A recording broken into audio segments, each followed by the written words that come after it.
So the first thing you're going to want to do is get a piece of paper out. I'm using just like an artist pad paper just because it's a little bit thicker than regular paper.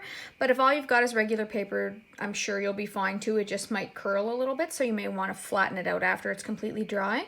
So if you're using watercolors, you want to make sure you have lots of water on your brush. I've got my handy pickle jar so I don't accidentally drink out of it. Spoiler alert, still sometimes accidentally reach for it, but that's okay. So make sure your brush is nice and wet, and then you can just dip it into your paints, and you want it really nice and watery. So you can see that's really saturated right now. So I can even go back, dip for more water, and spread that out more. There's tons and tons of paint on the brush there, and you can really do any colors you want here. Whatever you want. If you want to go for a realistic sky motif, you can look up some pictures of what the sky looks like at different times of the days, or you can just be creative and have fun with it and paint whatever colors you want in there. Just make sure that you're filling most of the page. You really want to fill that in with color so that when it's time to add the trees, that there's lots and lots of stuff in the background. So just go ahead and have fun, be creative, fill it up however you'd like.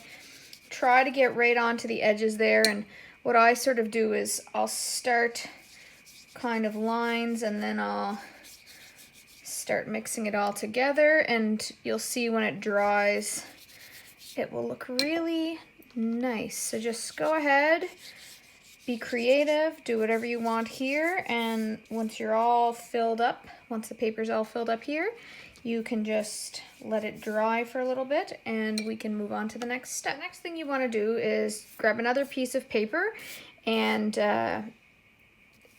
just a ruler and a pencil and make some rectangles. And you can make them however big you want. These are going to be your trees. So I'm going to make 3.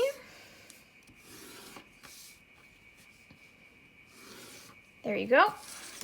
So you just make 3 rectangles, and you're going to cut out a piece of cardboard to paint with. So I have a handy cardboard box right here. Grab a pair of scissors.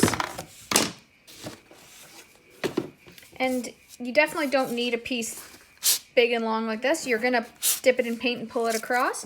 I actually find it works slightly better with a smaller piece, but if you want, you can make yourself a wider piece like this and a shorter piece as well.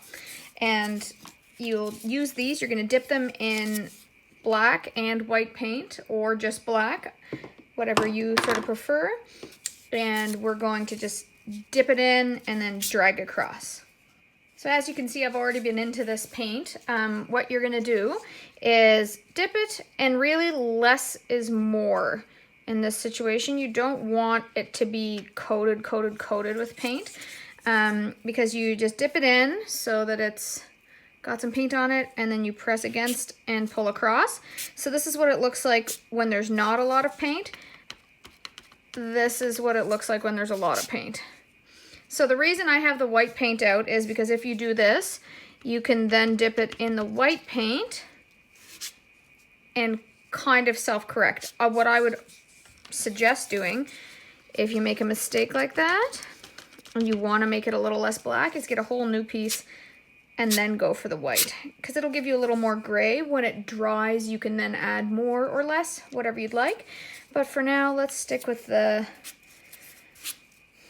slightly less covered piece of cardboard, and you can just drag it across. Make sure that you're going from both sides. That actually gives it more of that sort of curved look. And if you do it a little bit on an angle too, you can make it look a little rounder. So here are some of the trees that I did up earlier. And you just, once they're dry, cut them out.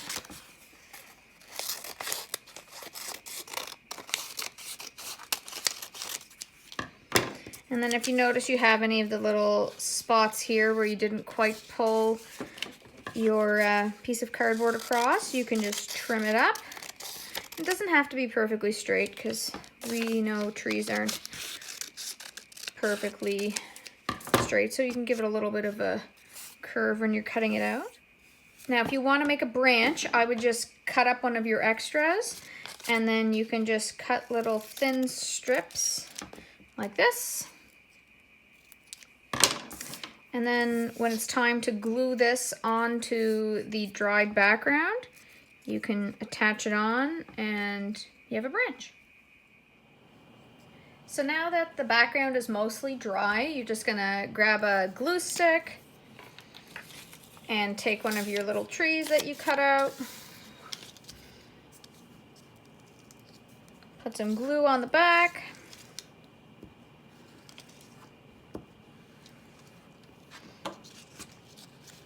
And place that onto your background wherever you'd like. So I'm gonna go right here.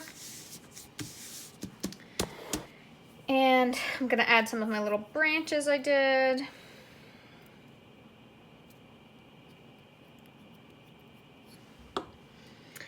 Maybe you want to stick one up here.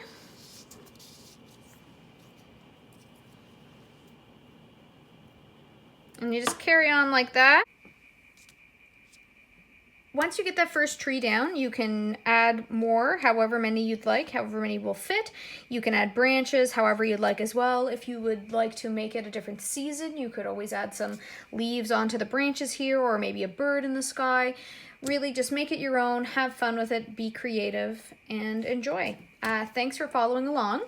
Your last step is to either trim the side here and enjoy as is, or you can pop it into a frame, whatever you'd like to do. So thanks for following along. I hope you had fun and enjoyed your little art project today.